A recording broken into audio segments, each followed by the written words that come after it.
अगर मैं यहाँ पे पैसिव फंड्स की बात करूँ, इसमें अगर जैसे इंडेक्स फंड हो गया या फिर गोल्ड ETF हो गए या दूसरे ETFs हो गए, ओवरसीज़ फंड ऑफ फंड हो गए, तो फरवरी में करीब यहाँ पे 13,880 करोड़ के आसपास का इन्फ्लो आया, जबकि जनवरी में यहाँ पे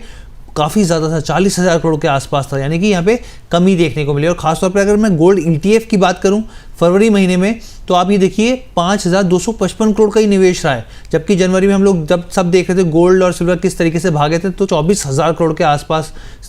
था वहाँ पर, यानी कि काफ़ी कम जो है यहाँ पर देखने को मिल रहा है। वहीं सर एक और इंटरेस्टिंग चीज़ निकल के आई है कि भारत में आप ये देखिए पहली बार मतलब सिल्वर ETF में फरवरी में 28 महीने के बाद पहली बार नेट आउटफ्लो दर्ज हुआ है। यहाँ पर 28 महीने के बाद आउटफ्लो दर्ज होता हुआ दिखा है, और फरवरी में 4,600 करीब 28 करोड़ का ग्रॉस इनफ्लो आया था, जबकि 5,445 करोड़ का यहाँ पर रिडिम्पशन होता हुआ देखा, यानी कि कुल जो है 826 करोड़ का नेट इनफ्लो आउटफ्लो जो माइनस करेंगे तो नेट आउटफ्लो जो है वो आता हुआ दिखा है। सर इसको कैसे समझना चाहिए, क्योंकि मैं इसको इस क्वेश्चन के संदर्भ में भी जोड़ लेता हूँ कि सर जब तमाम फंड्स जो हैं वो नेगेटिव थे, तो ऐसे में एक मल्टी कैप फंड था, उसने काफ़ी पॉजिटिव रिटर्न दिए थे, क्योंकि वहाँ पर जो परसेंटेज थी गोल्ड सिल्वर में काफ़ी ज़्यादा स्थिति जो थी वो देखने को मिली। अब ऐसे में धीरे धीरे जो रुझान हैं यहाँ पे इन्वेस्टर्स के, निवेशकों के, वो कम होते हुए दिख रहे हैं,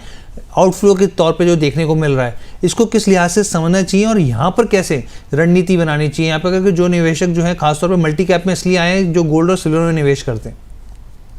देखिए हर्ष, एक चीज हम समझते हैं, अगर हम गोल्ड और सिल्वर के नंबर की बात करें तो लगभग पिछले 1 साल के अंदर गोल्ड और सिल्वर में जो बेहतरीन रिटर्न्स मिले हैं वो दुनिया की किसी भी मार्केट में या दुनिया की किसी भी कैटेगरी ऑफ इन्वेस्टमेंट्स में नहीं मिला है। हमने आपके चैनल में ही दिसंबर में बात करी थी, नवंबर और दिसंबर के बीच में एक सेशन हुआ था हमारा, उसमें हमने ये डिस्कशन किया था कि जो सिल्वर जिस तरह से इंक्रीज हो रहा है, शायद इस समय पे प्रॉफिट बुकिंग करने का समय आ चुका है, क्योंकि सिल्वर का जो हाईएस्ट लेवल टच हुआ था वो लगभग 4 लाख देखा गया। आज सिल्वर लगभग 2,70,000 2,60,000 के बीच में चल रहा है। तो जब भी इन्वेस्टर्स एक एक्सपोनेंशियली हाई रिटर्न जनरेट कर लेते हैं तो वो हमेशा चाहते हैं कि हम कुछ प्रॉफिट घर लेके जाए, और हमारा भी यही सजेशन रहता है, अगर आपको किसी एक पर्टिकुलर फाइनेंशियल ईयर में या कैलेंडर ईयर में मोर देन 100% से ज्यादा रिटर्न मिल चुका है, तो शायद ये समय है कि एटलीस्ट आप 50% पैसा अपना पोर्टफोलियो में से एग्जिट कर लीजिए, क्योंकि आपको यहाँ से वापस रिवर्सल कितना जल्दी देखने को मिलेगा ये कहना बहुत मुश्किल हो जाता है। तो जो प्रॉफिट्स आते हैं इन्वेस्टर्स को लेने जरूर चाहिए, और वो शायद एक नंबर है जो देखा गया।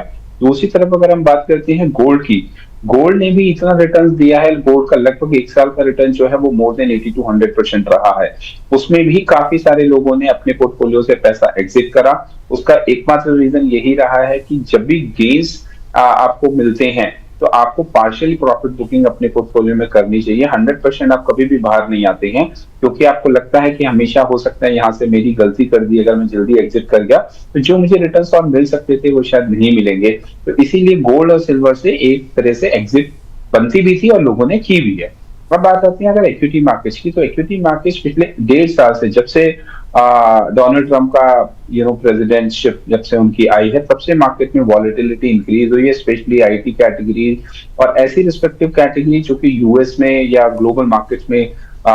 इन्वेस्ट होता है, या फिर कैटेगरीज जो कि इंडिया से बाहर बिजनेस कर रही हैं, उसमें हमने एक जबरदस्त फॉल देखा है। एंड ये कंटिन्यू रह सकता है, बिल्कुल। ये मुझे लगता है कि अगले 2 क्वार्टर्स तक आपको ये अनसर्टेनिटी डेफिनेटली दिख सकती है जो अभी करंट सिचुएशन पे चल रही है। तो सर फिर अभी मल्टी कैप में जो है निवेशक वो बने रहे, जो गोल्ड या सिल्वर में निवेश करना चाह रहे हैं, तो वो क्या कर सकते हैं? राइट टाइम है अभी भी?